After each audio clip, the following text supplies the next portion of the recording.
Good morning. Good evening, everyone. So, I welcome you all to week 11 for the problem solving session for the course Computational Fluid Dynamics by Professor Sreenivas Jayanti from IIT Madras. So, this problem solving session is handled by Anchor Kartika. So, we'll just move on to today's session. So, this week the problems are from week 11 for the course, which mainly focused on gridding and all, like structured, unstructured grids, mesh and all, and how one is advantageous over the other, everything, and also the various techniques that are used in the gridding. And yeah, so we'll just start today's session with the first few problems are from the non-graded assignment problems given in the week 11, followed by the assignment problems for the week 11 which were evaluated. So let's move on to today's session. So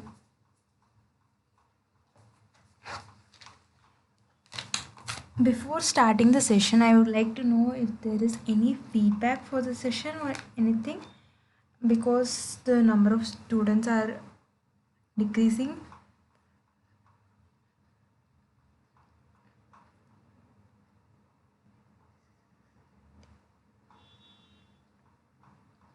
I hope, if there is any problem, please mention it so that I can rectify them and we can have a good session. So, yeah.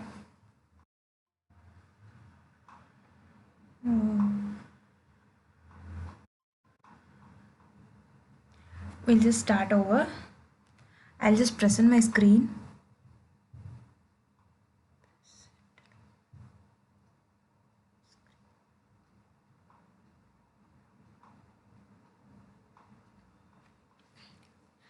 So, coming back to the session, the following three figures were given for the week 11 problems, which are coming under the non-graded assignment ones, and the questions that are coming are based on these figures.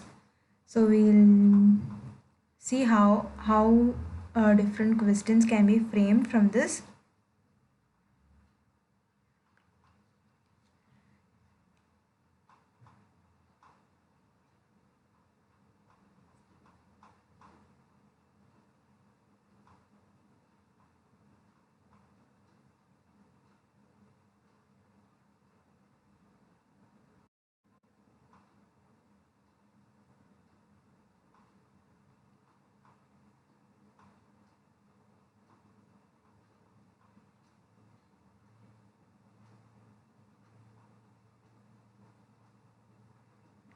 So yeah, we'll just start it in a minute.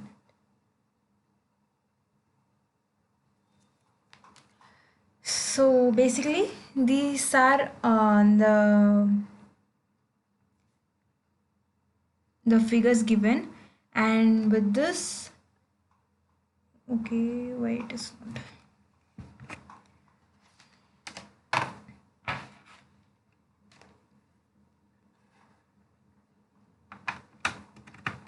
Okay, we'll just start it though. Basically, sorry, highlighted is important.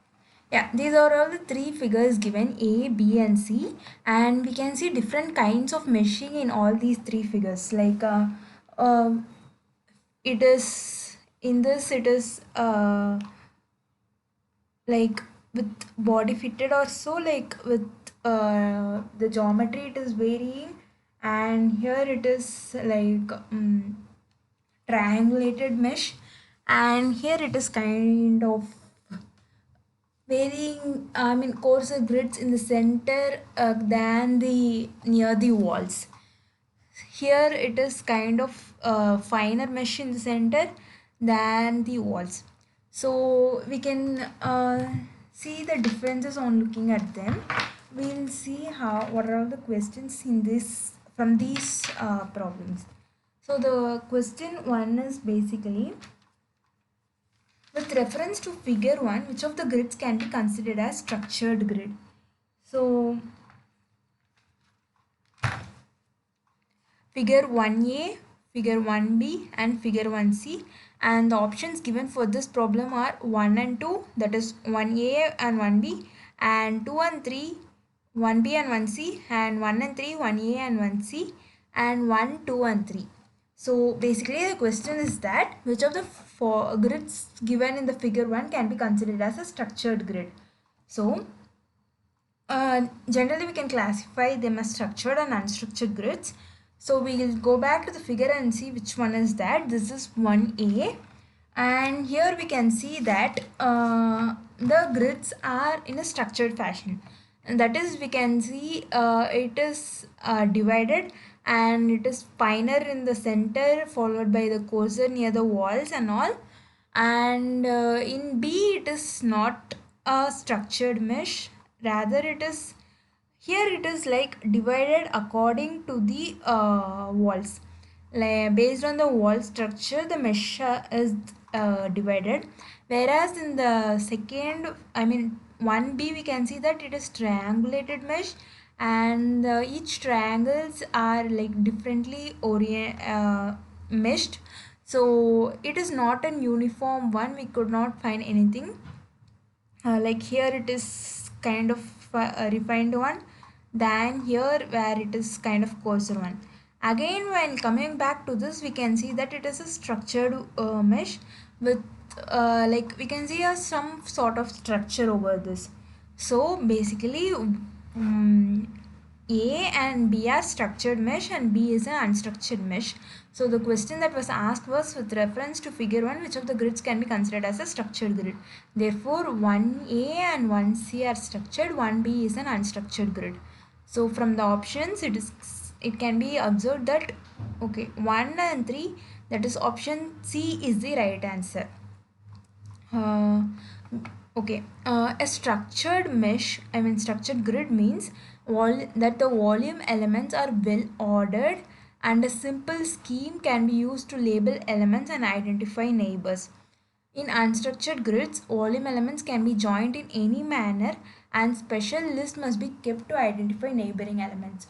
That is, when we are doing structured gridding, it is easier for us to identify all the grids by following a certain scheme, and thereby we can label them and identify the neighbors easily by following some sort of structure. Whereas in unstructured grids, each follows a random pattern and a special list must be kept to identify the neighbors. For example, from this figure, it is this one is a structured mesh. We can see that it is uniformly divided into a smaller rectangular or squared boxes in this structured mesh, whereas this one is an unstructured mesh, because we can see that it is like here it is of one pattern, whereas here it is of another pattern, and again like it is varying with respect to position, so we cannot follow any pattern that can be used to identify the elements and the neighboring elements. So basically what this means is that in unstructured mesh it is we need to generate a special list or that must help us in identifying the neighbor elements. So some more examples for the structured and the unstructured mesh. For example, this one is a spherical element. In structured mesh, we can see that it is uniformly divided by following a certain pattern. Whereas in unstructured mesh, it can be seen that we have triangulated and we are following a different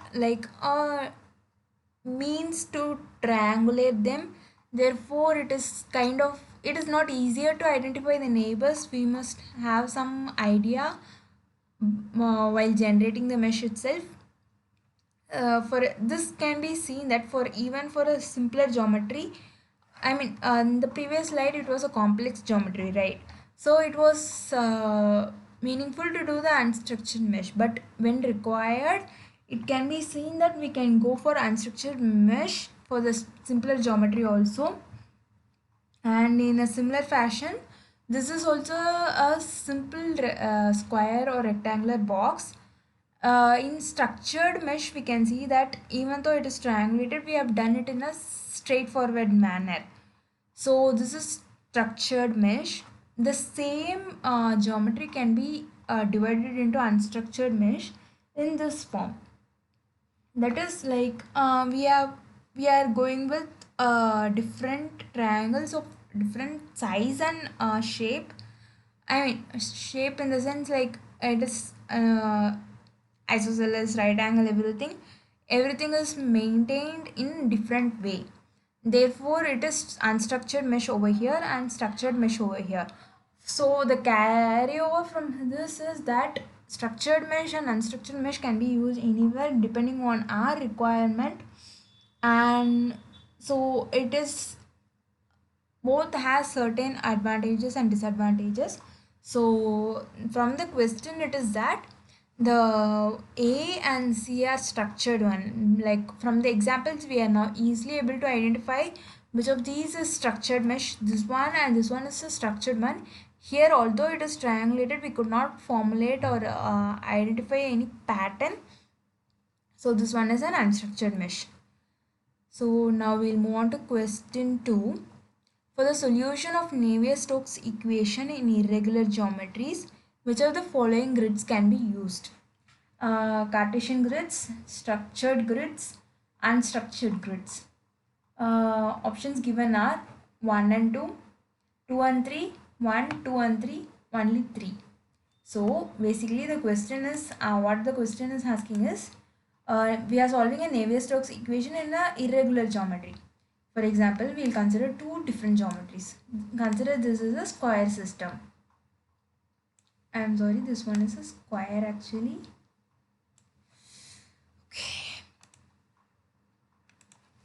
Okay, we'll have two systems.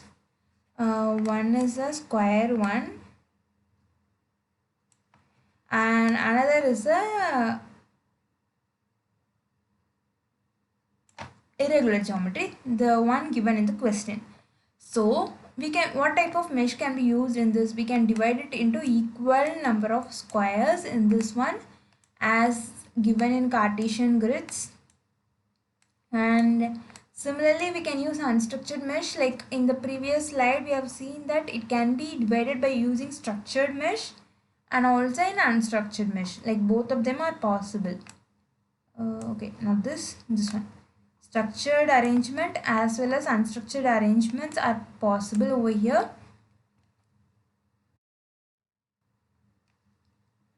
And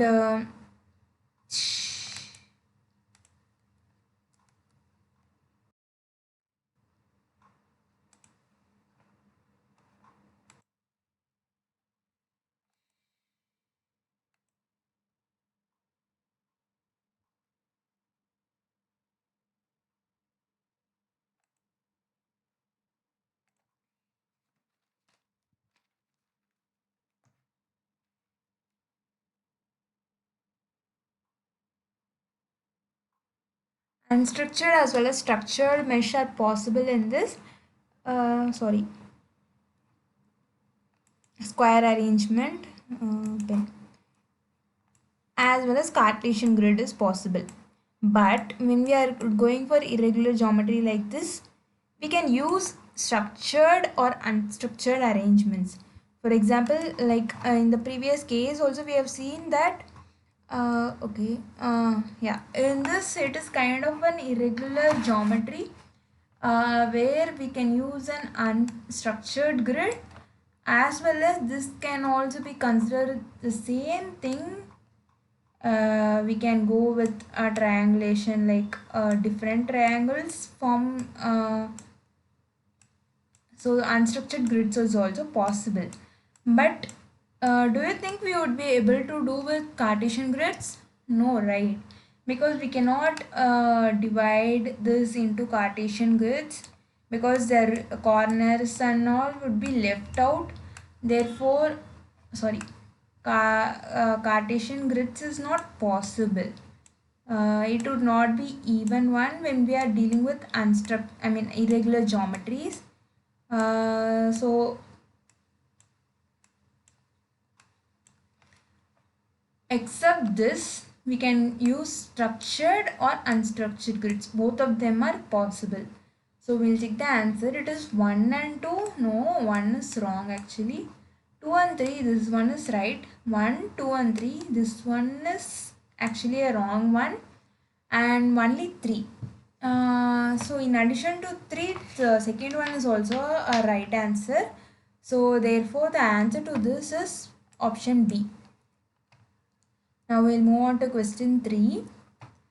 Which of the following can be claimed as an advantage of an unstructured grid method of solution over structured grid solution? Ease of grid generation, ease of grid refinement, ease of solution of discretized equations.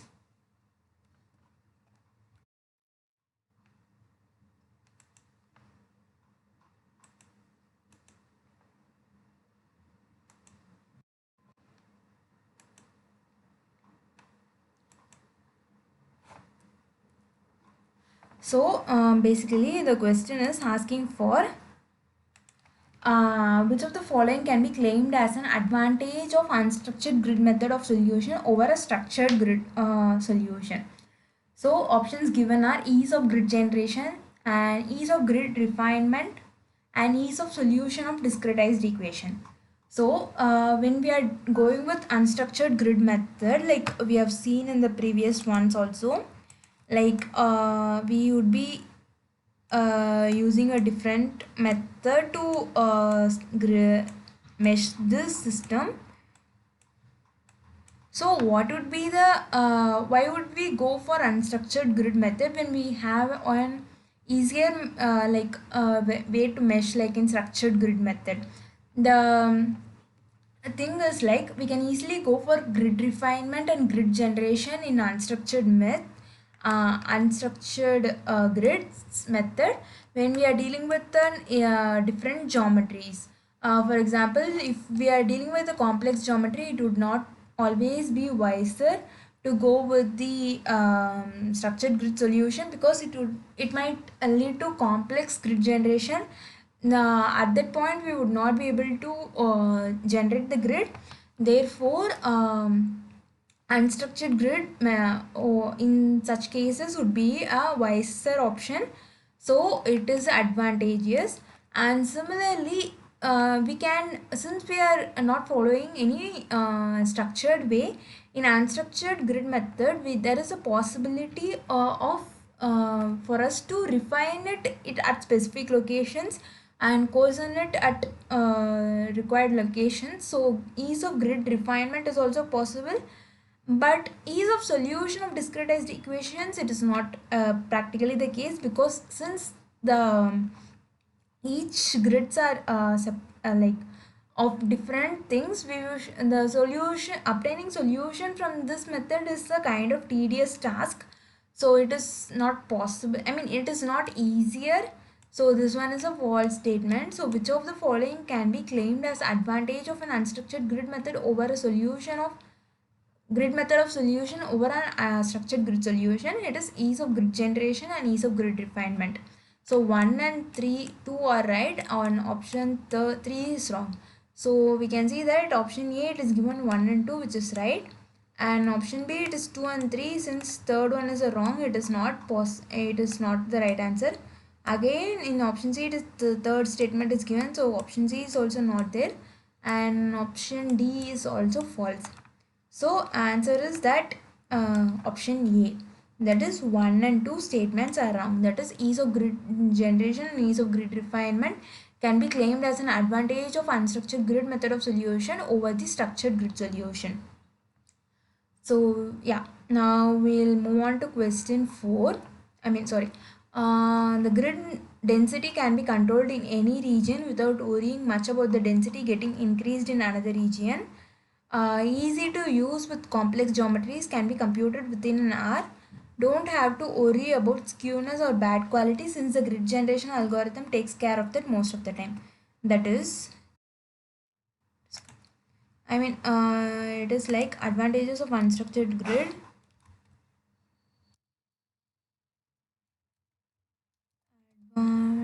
Advantages grid solution.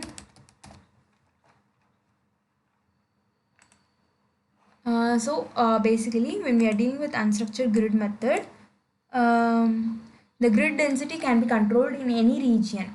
For example, if we are dealing with a structured grid solution, what we should do is basically we should follow the structured pattern everywhere. So if we are refining at one particular location, the chances of it getting refined at throughout the geometry is also there. So in unstructured grid solution, that is not the case. We can control the refinement in particular region without worrying about it getting refined in some other locations also. So the grid density can be controlled in any region without worrying much about the density getting increased in another region. Easy to use with complex geometries, can be computed within an hour. For example, when we are dealing with complex geometries, we already saw that it is very advantageous to go with the unstructured grid solution. And similarly, we don't have to worry much about skewness or bad quality since the grid generation algorithm takes care of that most of the time. Like the grid generation algorithm, like it itself takes care of the calculation part also, so we need not worry about the bad quality or the skewness.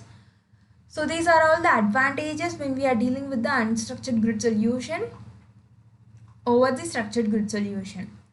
Ease of grid generation and ease of grid refinement can be claimed as an advantage of unstructured grid solution method of solution over a structured grid solution.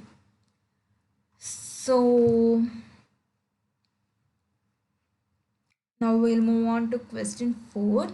Which of the following statements is not true when we use a structured grid for flow through complex geometry? Body fitted grids can be used only for two-dimensional geometries. Finite difference techniques cannot be used. Diagonal dominance condition of the coefficient matrix is preserved. Options are only 3, 1 and 2, 2 and 3, 1, 2 and 3. So when we are looking at this question, what we need to note is that which of the following statements is not true. So which of the following statements are false when we use a structured grid for flow through a complex geometry? Body fitted grids can be used only for two-dimensional geometries.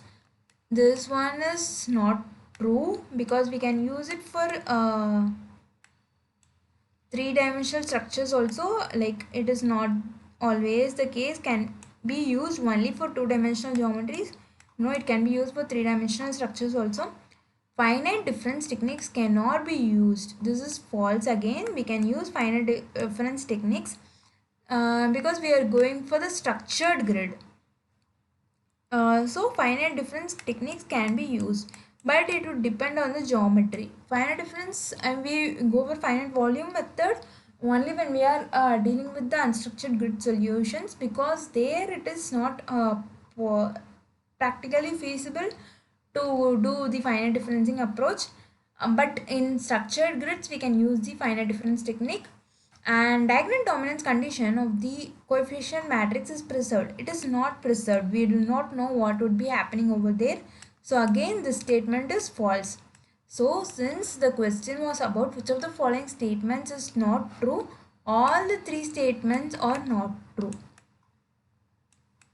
So option D is the right answer. Where only 3 is also not true, 1 and 2 is not true, 2 and 3 is not true, but on the whole option D is the correct answer. Again, when we are looking at it, it is that body fitted grids can be used only for two-dimensional geometries. It is false because we can use body fitted technique for grids technique for three-dimensional structures also. And finite difference techniques can be used because in this question it is about a structured grid problem. It is not about unstructured grids. So finite differencing techniques can be used. And again, diagonal dominance condition of the coefficient matrix is preserved as false because we do not know whether it would be preserved or not.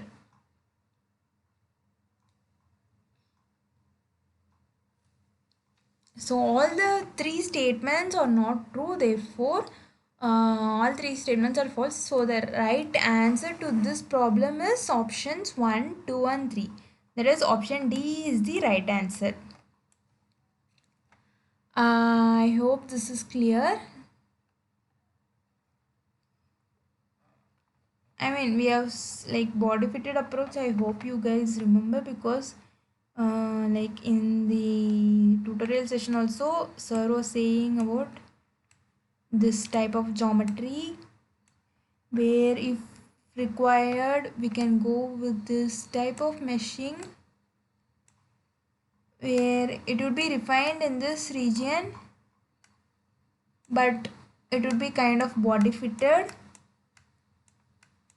As we can see, this grid is smaller than this grid, like if it is like this.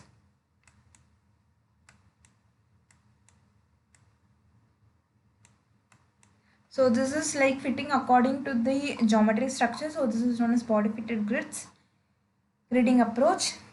So yeah, it can be used in 2D as well as 3D structures.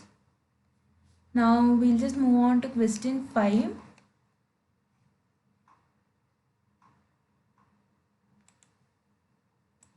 Which of the following statements is true about the transformation of the Laplace equation into non-orthogonal curvilinear coordinate system?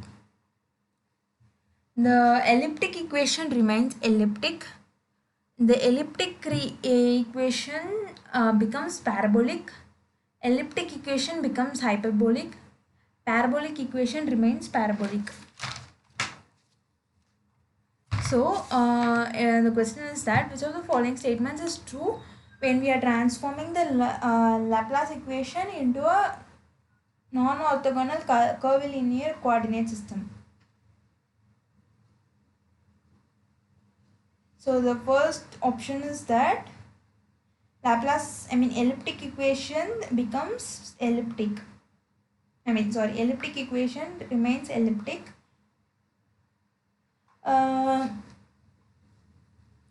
We all know that the Laplace equation is an elliptic one. Therefore, we can see that the elliptic equation becomes parabolic, elliptic equation becomes hyperbolic. Only these three statements we should be taking into consideration because the fourth one is obviously false because parabolic remains parabolic. Actually, it is parabolic, not parabolic.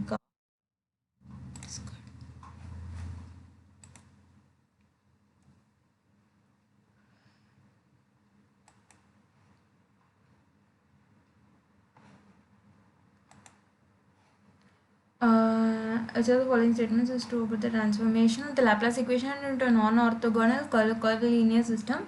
So from this itself we can discard the last statement.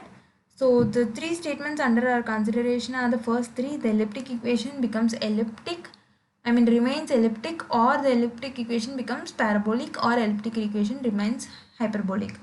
So we all know that the transformation does not change the nature of the equation. So since the Laplace equation is already elliptic, the answer to this is the elliptic equation remains elliptic. When we are doing non-orthogonal curvilinear coordinate system transformation, it does not change its nature. The equation remains the same. Therefore, the option 1 is the right answer. That is, in this it is given that 1, 2, 3 and 4. So the first option, that is elliptic equation remains elliptic, is the right answer. One thing is that first of all the equation is elliptic, and second of all the equation does not change its nature when we are doing the transformation into a non-orthogonal curvilinear transformation. So these are all the practice problems or the non-graded assignment problems given for the week 11. Followed by now let us move on to the um, assignment problems for week 11. Before that, we'll just take a 2 minutes break.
So in assignment problems, figure is given, sample triangulation of a semicircular 2D domain. So from this it can be seen that please just before moving on to this, just think for a moment whether this is the structured grid or an unstructured grid.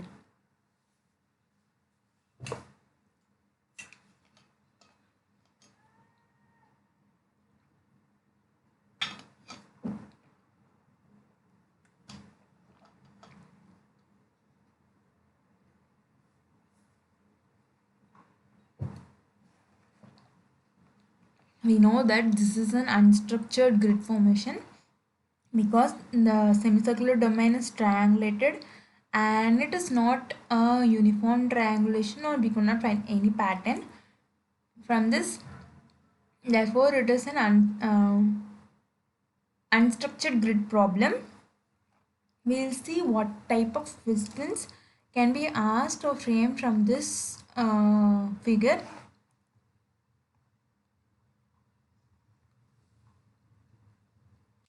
For the case shown in figure 11.1, that is the previous figure, which of the following statements is true? It is a structured grid. It is an unstructured grid. Structured grids can also be used. Unstructured grids can also be used. So options given are 1, 2, 1 and 4 or 2 and 3.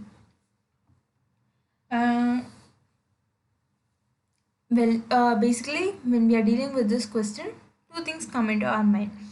First, it can be structured grid or an unstructured grid.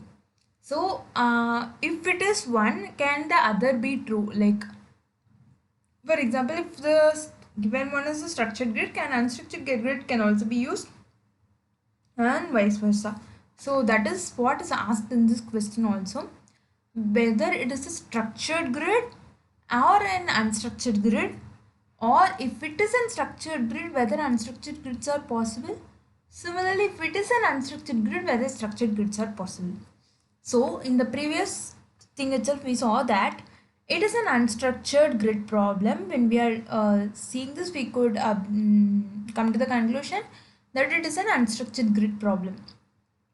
Similarly, if even if it is an unstructured grid problem, can structured grids can be used? Yes, we can use structured grids also. In previous figure, we saw that this is a circle or a sphere, right? If we take half of it, hemisphere or I mean, the problem under consideration is considering it as a two-dimensional domain. Therefore, it is a semicircle. Therefore, we can say that unstructured meshing is also possible in this. I mean, unstructured mesh was given over there, but structured mesh is also possible. Similar to this, right? Here it is triangulated into a different thing, whereas it is like we can do a structured meshing also. So answer is it is an unstructured grid, but if we want, structured grids can also be used. That is like the given one is an unstructured grid because it is the triangles are not uniform, or here it is a coarser one, here it is a different one, and it is a right angle triangle, and it is here it is not so, and we could not establish any pattern over here. So it is an unstructured grids, but structured grid is also can be used. Structured grids can also be used. So answer is second and third statements are true. It is an unstructured grid, but structured grid can also be used in this question. That is option second and third statements are right. So answer to this problem is option D, that is 2 and 3.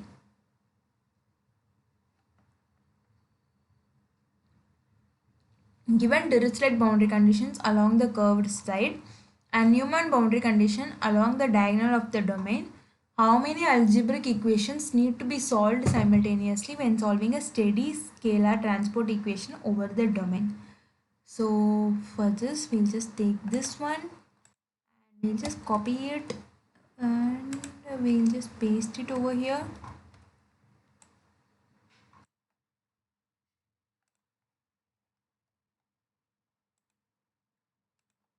So it is given that we are using Dirichlet boundary condition in this curve surface,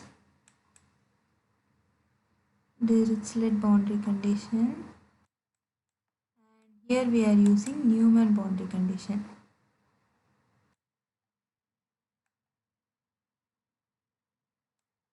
Along the diagonal of the domain, as shown in figure, how many algebraic equations need to be solved. So we'll just first of all count the number of interiors in this. 1, 2, 3, 4, 5, 6, 7, 8, 9, 10, 11, 12, 13, 14. Basically, we are dealing with the finite volume approach since it is an unstructured grid. Therefore, we would be solving the equation at the center of the cell. So we are counting the number of cells after in the discretized equation. 13, 14, 15, 16, 17, 18, 19, 20, 21, 22, 23, 24, 25, 26, 27, 28, 29, 30,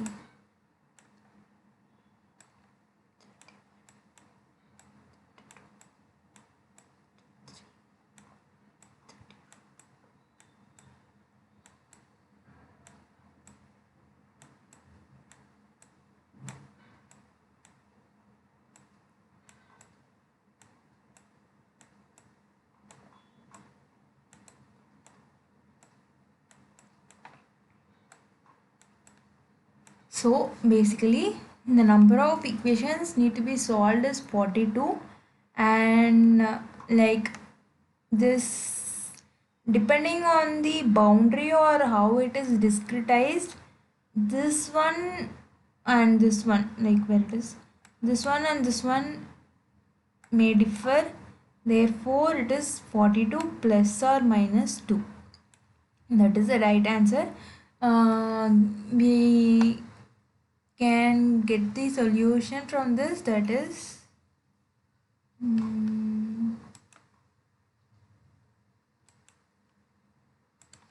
this is a given figure. From this, if Dirichlet boundary conditions are given on the curved side and Newman boundary condition along the diagonal, how many algebraic equations needs to be solved?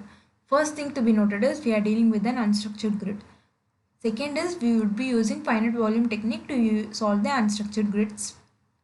And it is when we are dealing with finite volume approach, we would be calculating everything at the center of the cell. Therefore, we need to count how many cells are present in the system after discretization or after meshing. Therefore, it is 1, 2. When we are counting, we would be able to obtain 42 number of cells present in the given system, and this one may or may not, because again like 1, 2 and 3 and 4, around 4, like these cells are also present. Depending on the discretization, it would be plus or minus 2. Therefore, like, but approximately it is 42 plus or minus 2 number of equations needs to be solved. Or 32 plus or minus 2, again this is wrong. Or fewer than 27, again it is wrong. More than 45 is also wrong. So the answer is 42 plus or minus 2. That is option A is the right answer. I hope there is some clarity in this question, in the answer of this question. If it is not so, please let me know, so I would do again. Now we'll just move on to question 3.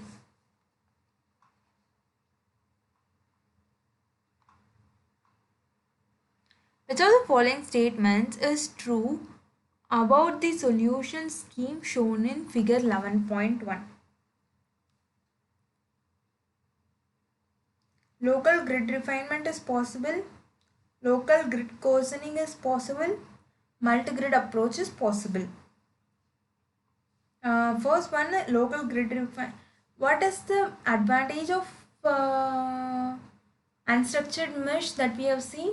It is that we can change the grid density in a particular location without having the worry that it would be affecting some other location too. Therefore, local grid refinement or local grid coarsening is always possible. And what is multi-grid approach? Can anyone remember what it was from the previous session? Or just take a minute to recollect it. What is multi-grid approach?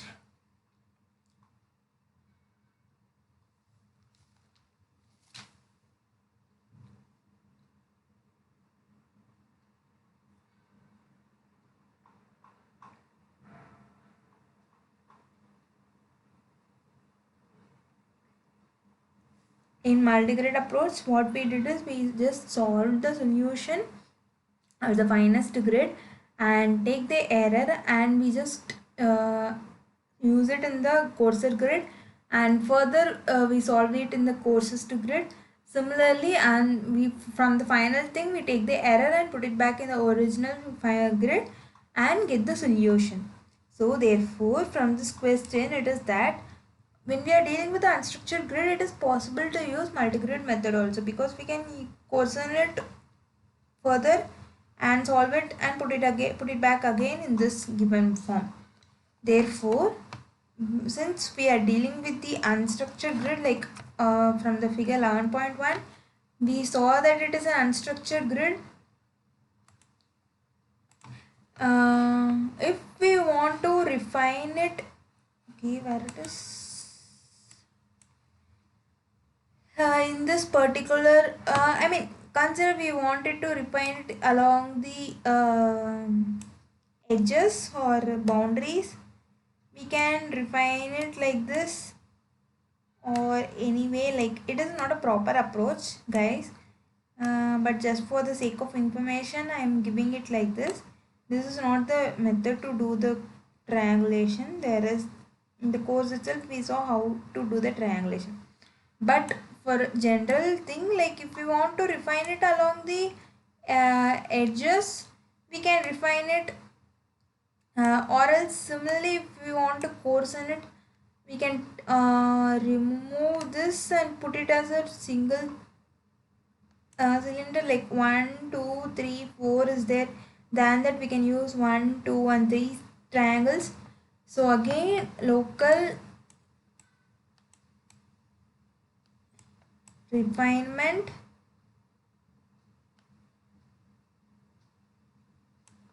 or local coarsening is possible.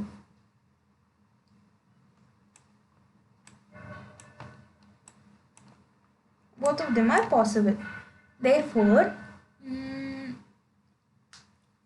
when we are dealing with unstructured mesh, it is possible local refining as well as local coarsening. Similarly, when we are dealing with the multi-grid approach, the thing we would be doing is coarsening the mesh and solving for the errors, by thereby reducing the errors in subsequent step and take the lowest error and then solve the original system. Therefore, multi-grid method approach is also again possible. Local grid refinement is possible, local coarsening is possible, multi-grid approach is possible. All three statements are true.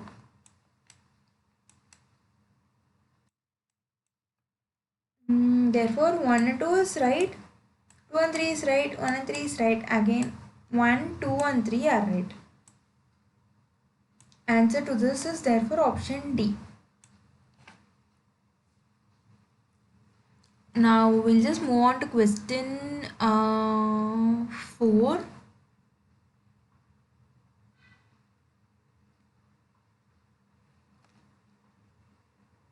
Which of the following statements is true about the solution of the linearized algebraic equations resulting from the discretization of the steady scalar transport over the domain shown in figure 11.1? That is, we had a domain like this, right? Which of the following statement is true when we are obtaining solutions for the linearized algebraic equation from this discretization of steady scalar transport? SOR method can be used, ADI scheme can be used, LU decomposition method can be used. So what is SOR method? Which of the following statement? It is, the question is about asking for which of the following statements is true. SOR is success over relaxation method.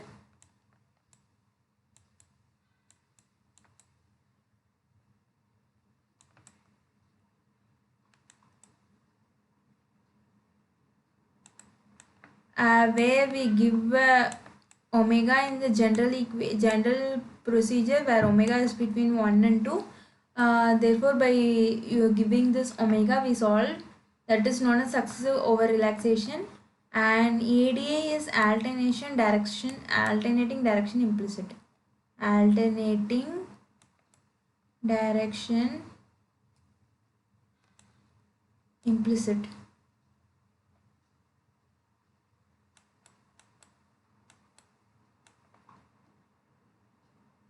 Again, LU decomposition is lower and upper triangular matrix. Lower upper triangular matrix, where we decompose the system into lower and an upper triangular matrix and solve for that by directly. This is an most implicit method. So which of the following statements is true when we are about the solution of the linearized algebraic equation resulting from the discretization of a steady scalar transport equation over the domain? So if we take a moment to identify this, it is we can use all the three, right? Successive over relaxation can be used, ADA can be used, that is alternating direction implicit, and LU decomposition method can also be used.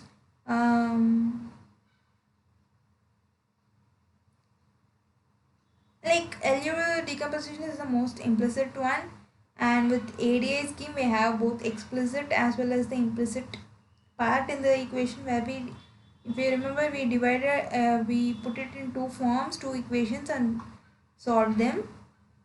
And SOR is like iterative technique, so where much implicitness does not come, like it is a direct one. Therefore, there is nothing coming up from this method that is restricting the usage of these methods to solve for the linearized algebraic equations that we are getting from the this system.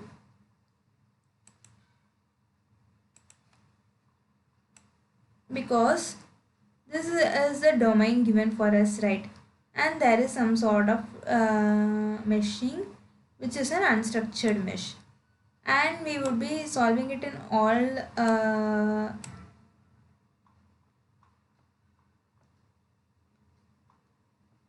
these cells, and we would be getting some sort of equations like in a regular thing, and then we would be solving. So all the three methods like SOR, ADA scheme, LU decomposition method, all the three can be used for this system. Therefore answer is option D. Option D, because 1 and 2 is right, 2 and 3 is right, 1 and 3 is also right, but the right answer is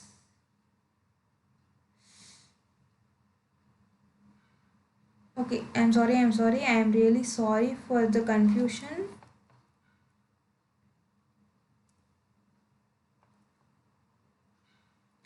Yeah, just give me a minute, I'm just confused everyone, I guess.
Okay, sorry for the confusion. What really is that ADA can be used when we can get the triangular,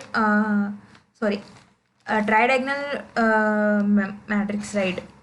Therefore, ADA can be used only when we are dealing with the tridiagonal matrix formation. So since we are not able to get the tridiagonal formation in this system, we would not be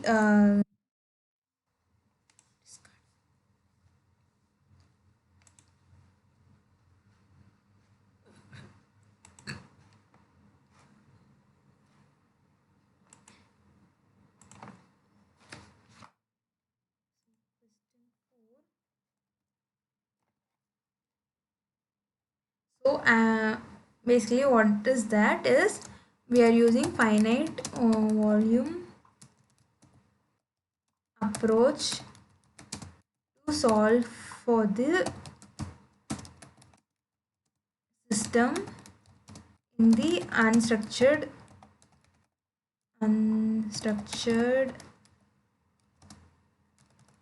grid solution method. First one that was given was that what was that? It was successive over relaxation and LU decomposition methods can be used to solve this system, whereas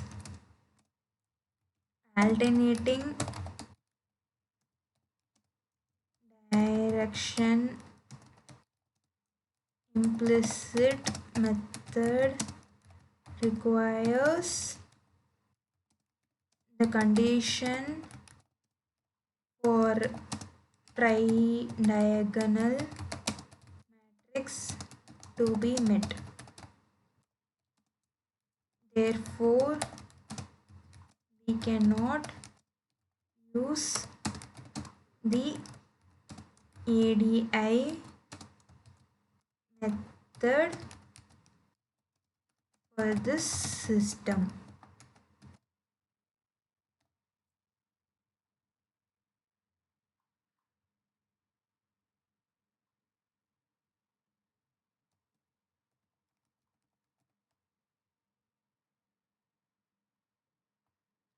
So I'm really sorry for the confusion that I caused few minutes back. The thing is that which of the following statements is true about the solution of the linearized algebraic equations resulting from the discretization of a steady scalar transport equation over the domain? SOR method can be used, ADA method can be used, LU decomposition method can be used. So the correct answer is that SOR method and LU method can be used, but ADA method cannot be used because it is demanding the condition for um, tridiagonal matrix to be met in order to use that method, which cannot be the case in the given system. Therefore, we cannot use ADA method, but SOR method and LU decomposition method can be used. Therefore, the answer is okay. Where is the ink? 1 and 2, 2 is the wrong statement.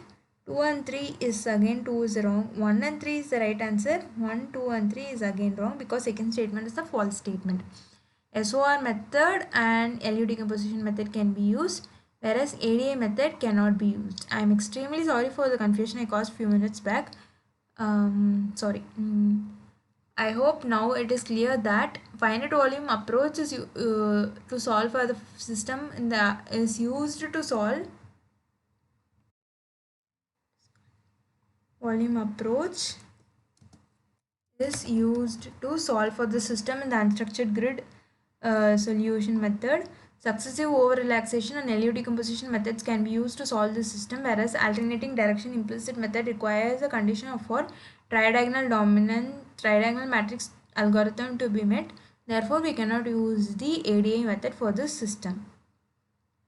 I hope that now the confusion is sorted out.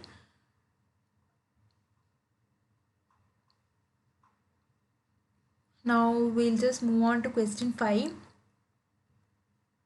The transformation of an unsteady scalar transport equation into a non-orthogonal curvilinear coordinate system lead to which of the following consequences?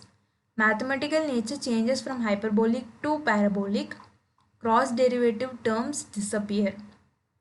It is 1. Option B, it is 2. Option C, it is both 1 and 2. Option D, it is neither 1 nor 2. So a similar question we saw in the practice problems where it was asked that which of the following statements is true about the transformation of the Laplace equation into a non-orthogonal curvilinear system. It is that the elliptic equation remains elliptic. Here itself we saw that the nature of the equation, that is the mathematical nature of the equation, does not change. It remains the same. Therefore, the first statement is false.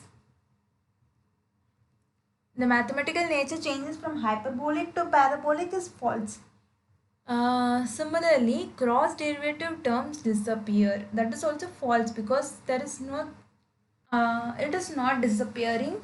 Similarly, like when we are doing the transformation from the like scalar transport equation into a non-orthogonal curvilinear coordinate system, uh, it leads to which of the following consequences?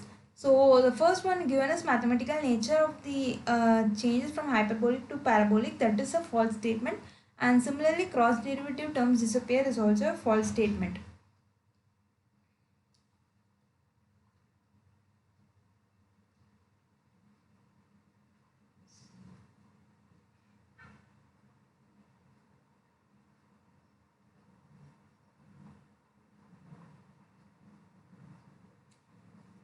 Basically it is that we have Cartesian coordinate and curvilinear coordinate which should be used in the systems. Other systems like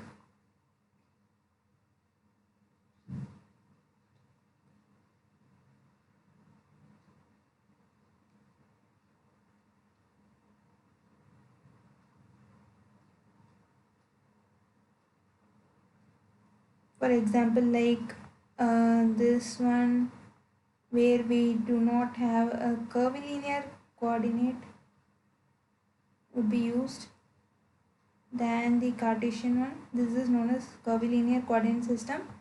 Unsteady scalar transport equation into non-orthogonal curvilinear system. Mathematical nature changes from hyperbolic to parabolic. This is false. And similarly, the curvilinear cross derivative terms disappear. Again, the statement is false. Therefore, which of the following statements is okay? The transformation may lead to which of the following consequences? Since both the statements are false, like it is given 1, again it is a wrong one. 2, it is a wrong one. Both 1 and 2 are again wrong, and neither 1 nor 2 is the right answer, because since both the statements are false, neither 1 nor 2 is the right answer, which is option D is the correct answer for this question. I hope this is clear.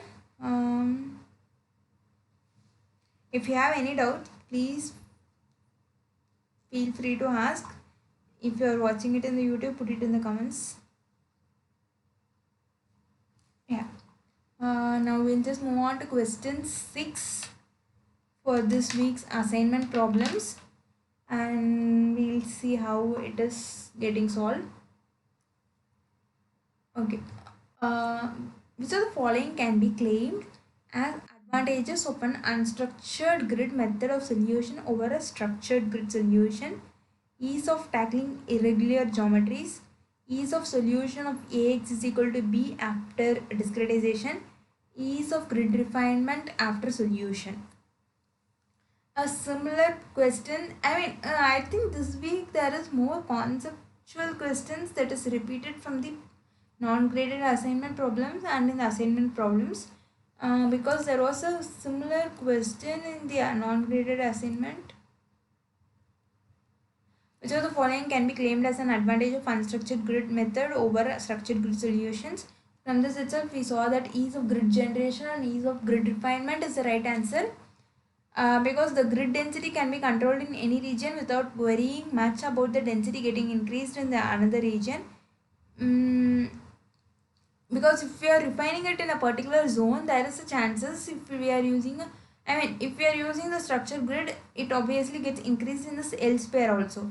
But if we can use unstructured grid, we can go with grid refinement in a particular zone only. Therefore, grid density can be controlled in any region without worrying much about the density getting increased in another region, and easy to use with complex geometries, and we need not worry about skewness or bad quality since the algorithm itself takes care of that.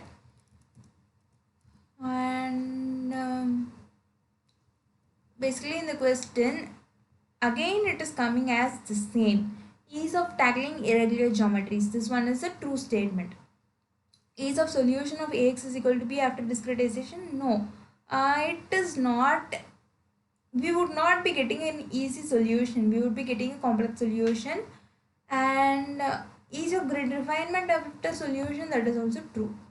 So answer to this problem is option 1 and option 3. From this option it is seen that option 1 is there, option 1 is there, and option 3 is also there. Option 2 is there, which is false. Option 3 is there. Option 1 is there. Okay. 1 is there, 3 is there. So obviously the answer is option B. That is option B. So when we are dealing with the unstructured grid, the main advantages that we face is that we can use it for irregular geometry, and similar way ease of grid generation or the grid refinement is possible when we are comparing with the structured grid. So that in this case we can go for grid refinement in a particular zone where it is required than going for all the overall, all the zones. Therefore the option is 1 and 3 is the right answer.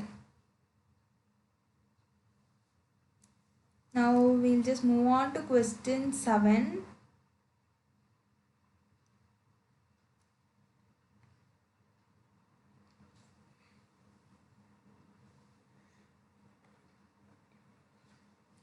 Consistent evaluation of fluxes in the finite volume method means at least second order accuracy in evaluation of fluxes, evaluation of fluxes at midpoint of phases, flux conservation across common phases of adjacent cells. So basically consistent evaluation of fluxes in the in the finite volume method means what?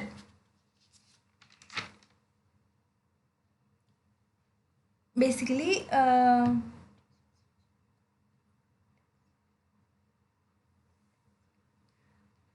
evaluation of fluxes is carried out by two methods, like cell-centered scheme or cell vertex scheme. In cell-centered scheme, it is that we have two cells share a common vertices or common centers, like common faces. Depending on that, we would be evaluating the fluxes, right? Since we are dealing with the unstructured mesh, when we are dealing with the unstructured mesh, there is a possibility that we would be going for the finite volume method only in most cases. So what does it mean for the consistent evaluation of fluxes in finite volume method?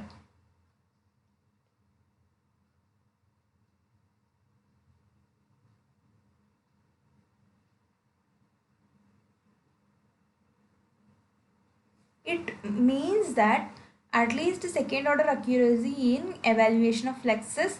No, that is false. Evaluation of fluxes at midpoint of phases. No. Flux conservation across common phases of adjacent cells. Like this is what we do, like we maintain the flux conservation across common phases. Like when we are dealing with the common phases, we go with that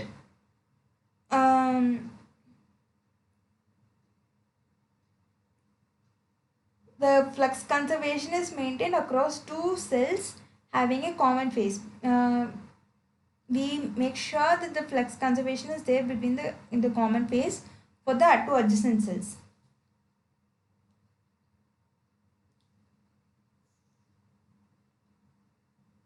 like there is a different approaches for flux calculation, like centered schemes.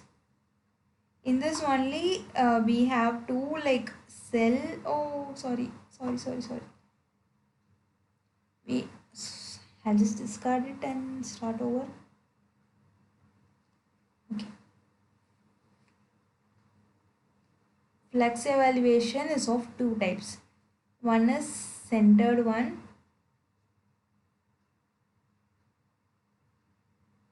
In centered one, we have it as cell centered. Central scheme. We have cell centered or vertex centered. And similarly, uh,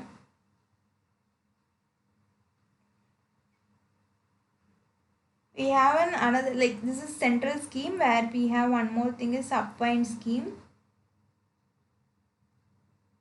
In same thing, we have a cell centered and cell vertex.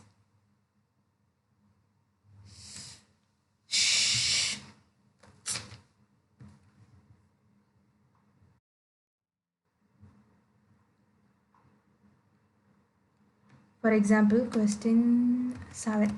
Sorry, 7. Question 7.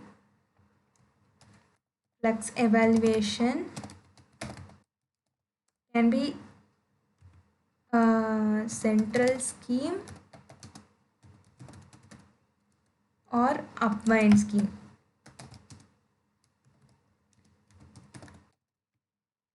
And this flux evaluation, if it is central scheme, again we have cell centered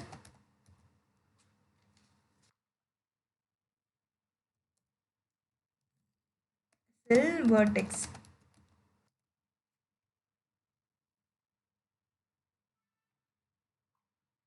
Again, if it is an upwind scheme, we have cell centered and cell vertex.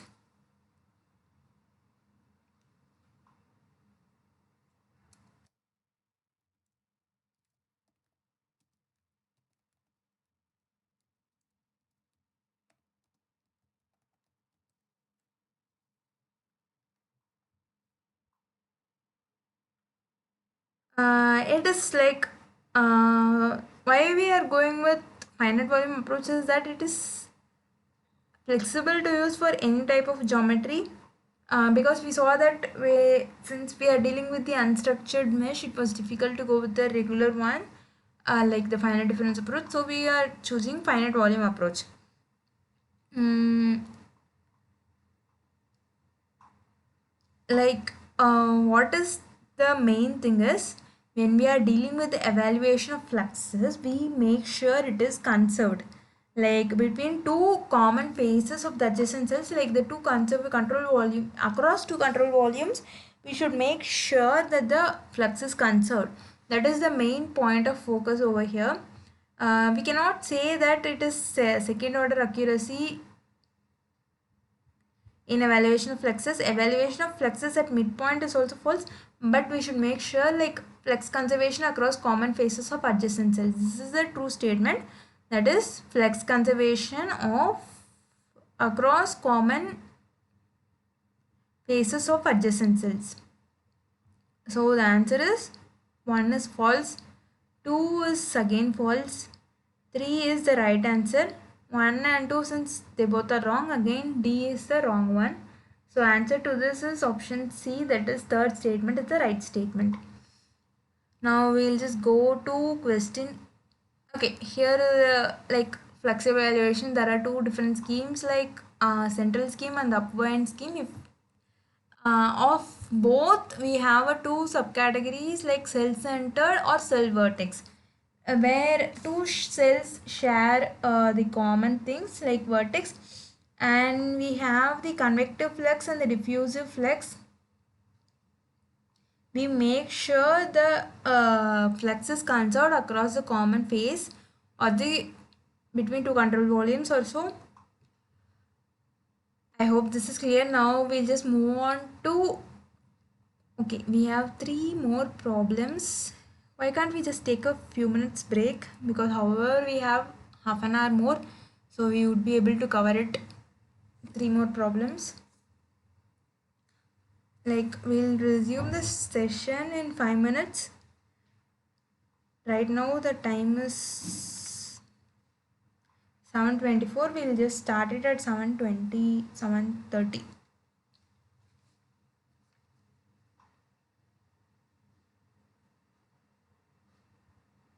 In the meantime, you can just read the question also, like, and then we can, if we have any discussions based on this, we can come back and discuss.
So yeah, we'll start the session now.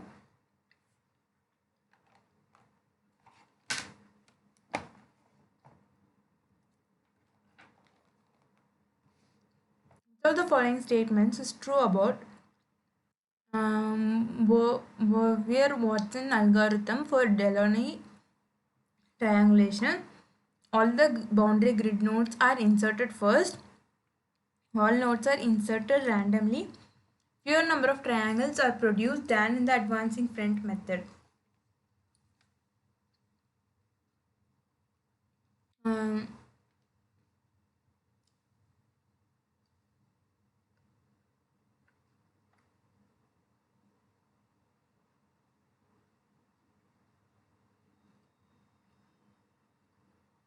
I mean, it is a triangulation technique.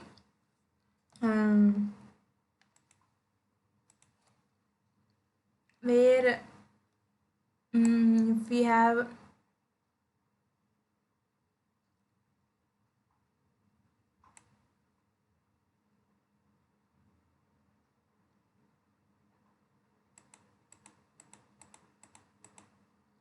like if it is like this, like few points are there, we just make sure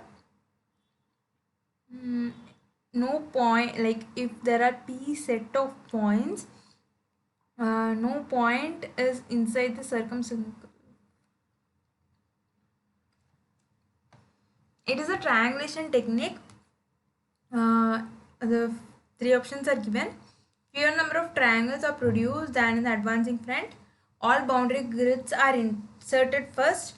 All the nodes are inserted randomly. What we do is that in the class, I mean in the lecture itself, we have seen this example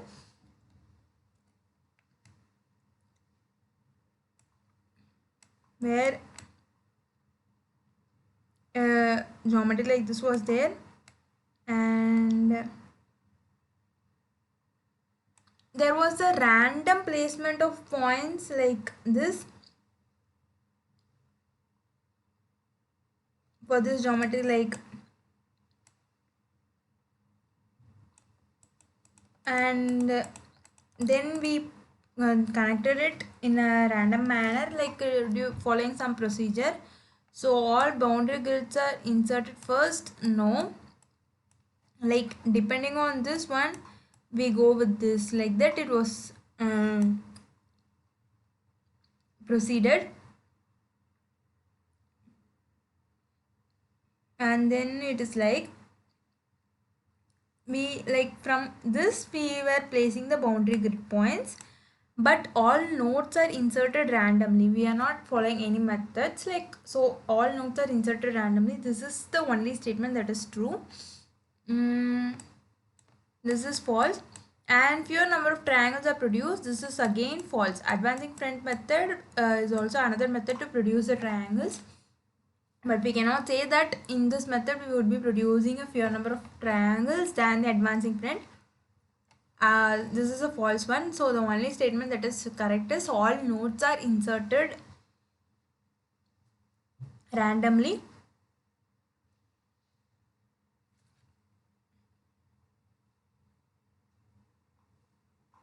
Question 9, it is asked that the following possibility can happen during advancing front method of triangulation is that a triangle of higher aspect ratio are created.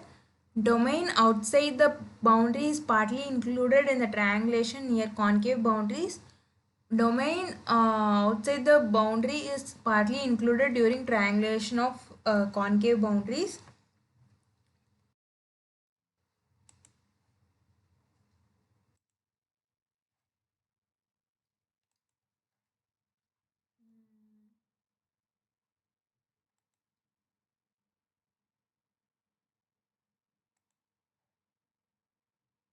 Consider there is a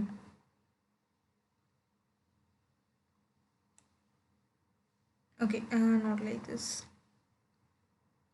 I mean, this example we have seen was given by the professor during the lecture itself. Like aspect ratio is that connecting two points. Like if this is the quadrilateral under consideration, consider them to be uniform. If we connect these two, the aspect ratio is high than these two, right? So what is aspect ratio? Like the longest one divided by the shortest one. So when we are dividing along the aspect ratio, we would be getting, for example, if we divide in this, uh, the aspect ratio here it is smaller, right? Whereas here it is larger. I mean, we need the aspect ratio to be higher in advanced advancing front method. So this is the one we normally do. And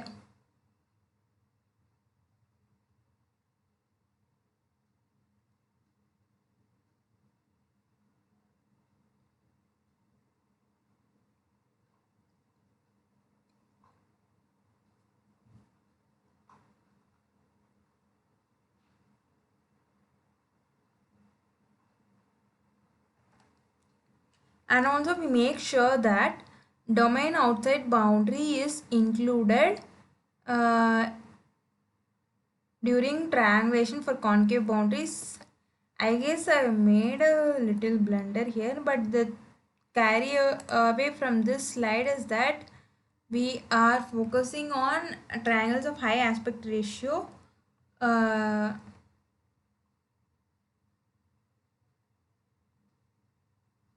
to be created.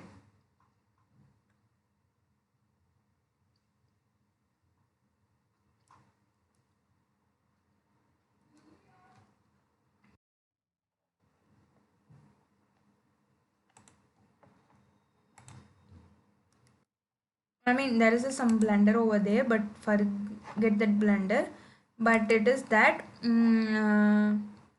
triangles of higher aspect ratio are created, but domain outside the boundary is partly included is a false statement. We make sure that no boundary is included during the triangulation near the concave or the convex boundaries.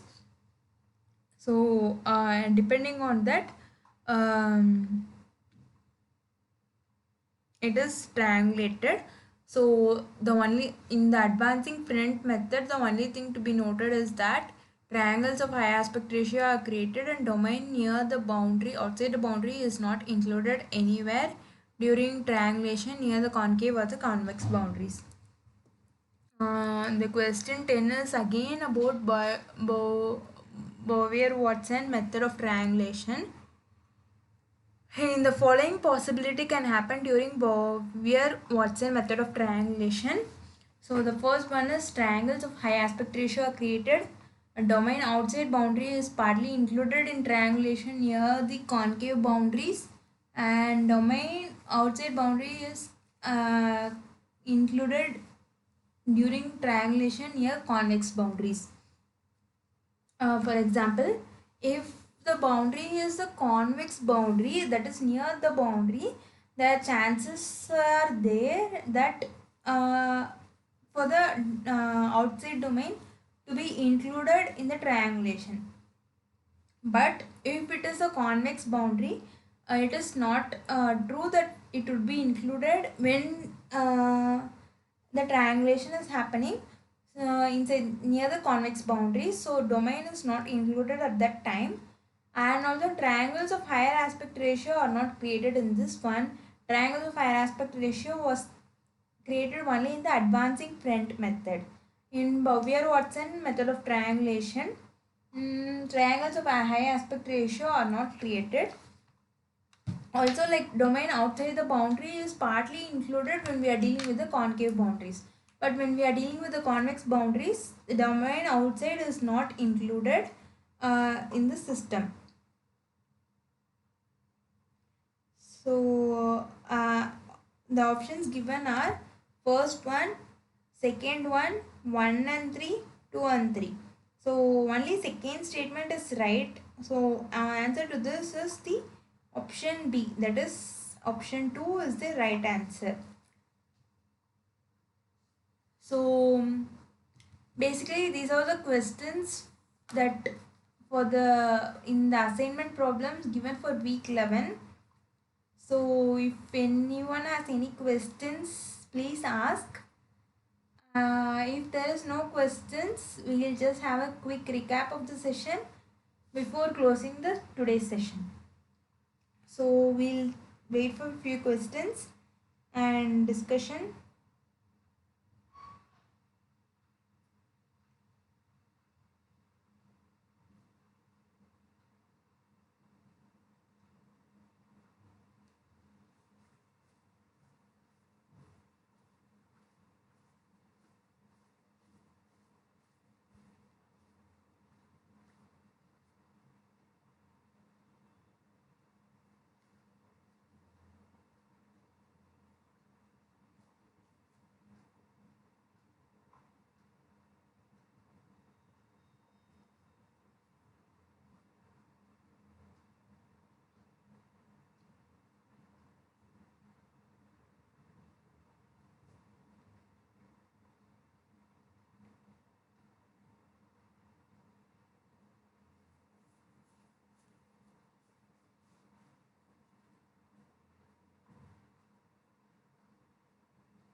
The thing that we discussed in today's session about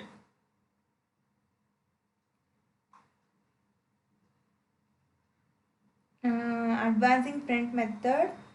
Uh, Basically, in advancing print method, each point is added subsequently and it is meshed. Like it progresses in a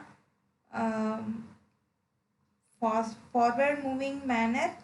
That is why it is known as advancing print method, wherein we put a mesh points and then mesh accordingly. Uh,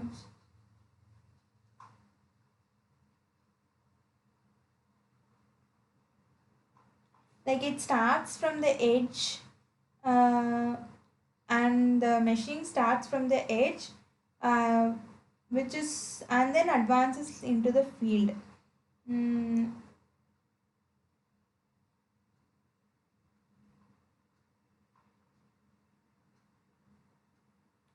like while moving on, the previous one may be modified further. So this is done accordingly in the advancing front approach. So that was a little bit confused in those slides. So and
So yeah, we'll just go back and have a quick recap and then we'll close the session.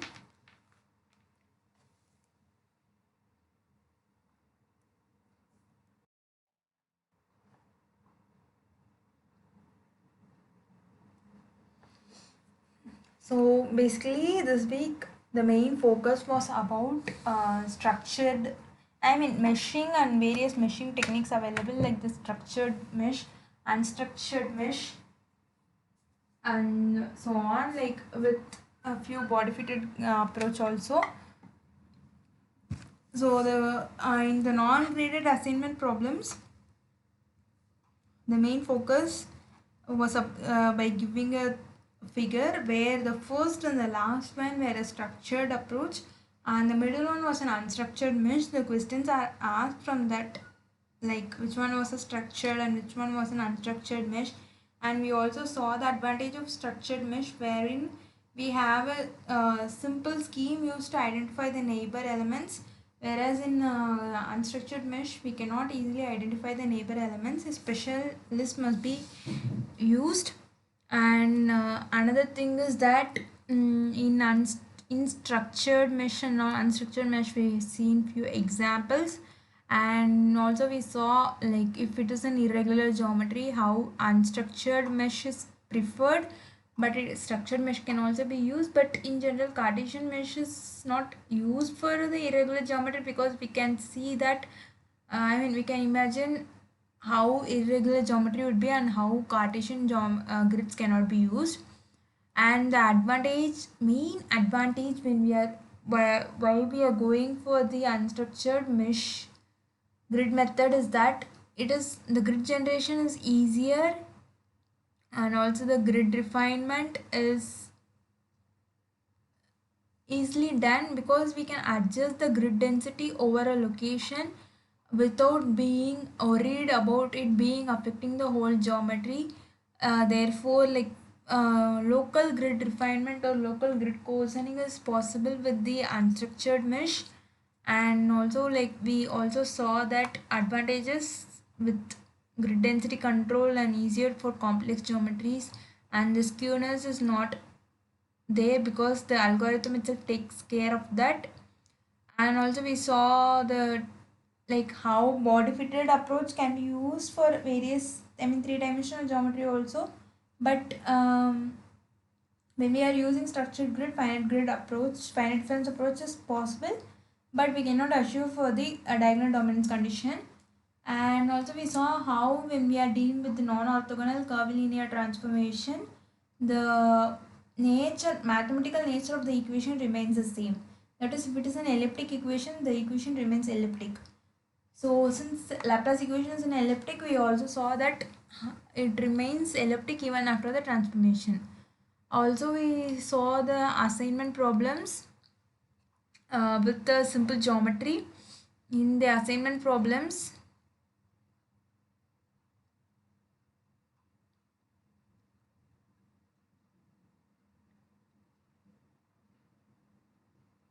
it is seen that which of the like it was an unstructured grid, but we can use a structured grid also for this shape because the here itself we saw that how for a circle or sphere both structured and unstructured mesh is feasible. And how many number of equations need to be solved for getting a linearized needs to be solved for getting the solution of the steady scalar transport equation. We counted it in this domain and obtained it. And the advantage again about this is that since we are dealing with the unstructured mesh solution, local grid refinement and local grid coarsening is possible, and multi-grid approach can also be used again. And again, when we are dealing with the linearized algebraic equation, SOR method can be used, LU decomposition method can be used. ADA method cannot be used because it demands for the tridiagonal algorithm to be maintained to get the solution. Therefore, ADA method scheme cannot be used. And again, when we are dealing with the non-orthogonal curvilinear coordinate system, that leads to what? consequence is that it does not change the mathematical nature of the system. Also, cross derivative does not disappear. Like both the statements are false in this question. And advantage of unstructured grid is that ease of tackling irregular geometries, and like we cannot get a ease of solution when we are dealing with the unstructured grid because the solution would be complex. When we are dealing with a structured grid, there is a structured arrangement which makes the solution easier than the unstructured grid arrangement, because here it is tackling irregular geometry is a difficulty. Again, grid refinement is, I mean, tackling irregular geometry is an only advantage, and we can do localized grid refinement, but the solution, getting solution is not a easier task over using unstructured grid. I mean, when we are dealing with unstructured grid, ease of solution is not a easier task. So also we saw the consistent evaluation of fluxes in finite volume method means, it means that the flux conservation across common phases of adjacent cells is needed.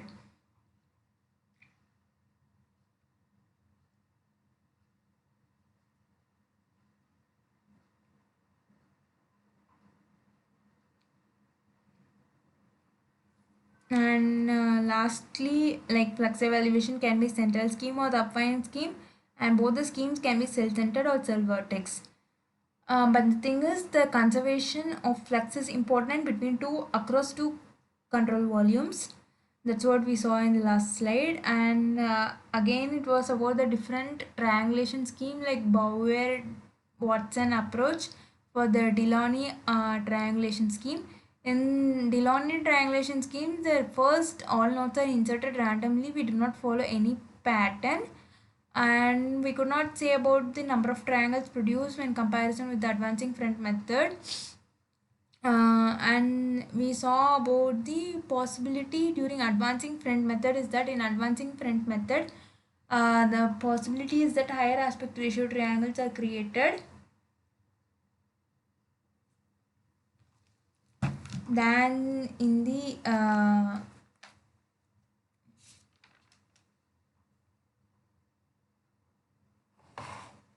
for example, I mean, I think I confused a bit over here. For example, consider a geometry like this. So you consider two ways, like when we are doing triangulation like this and doing triangulation like this. If we are doing triangulation like this, the aspect ratio in the resulting triangle is that is higher in this, like aspect ratio is higher in this than this, like here it is a smaller one. Therefore this one is a better one, like higher angle, better one. So triangles of higher aspect ratios can be created. Therefore advancing front, like it is a possibility. Here we put points and go from the edges towards the field. Therefore it is known as advancing front method. But it is not when we are dealing with the Bauer-Watson method of triangulation, we cannot say for the aspect ratio of the triangles to be higher, but we can say that if the system is having concave boundaries, the chances of the outside domain being included in the triangulation is a possibility. So that is a one possibility. And if we are, yeah, like that is the case only when we are dealing with the concave boundaries. Other than that, it is not a possibility. So that's all for today's session. I thank everyone for attending today's session. And if any one of you have any doubts or clarifications required at any point of today's class, please feel free to ask. And again, let us meet next week, same class. I think this is the last before week, like it is a week 11, and last week it is mainly associated with turbulence problems that we will see in the next class. Until now we have almost covered everything, I mean not everything in that sense, Like we have covered the basics like finite difference approach, finite volume approach, meshing techniques, and also the solution to the Navier-Stokes equation for the compressible equations as well as the incompressible equations, and also the numerical techniques that we would be applying in those cases. So by now we would have got an idea about how to deal with these systems and how to deal with the CFD. Like if you practice it, it would be easier. CFD is a vast subject actually. Like we can get a hold on to it only by reading and so on. So yeah, thank you for everyone for attending. We'll again meet in the last week. I mean, last class the coming week. Same time, 6 to 8 p.m. next Friday. Before that, if any one of you have any doubt while watching the lecture, put it in the YouTube comments. I'll reply. Yeah, I thank you. We'll close today's session if no one is having any queries. Yeah, thank you.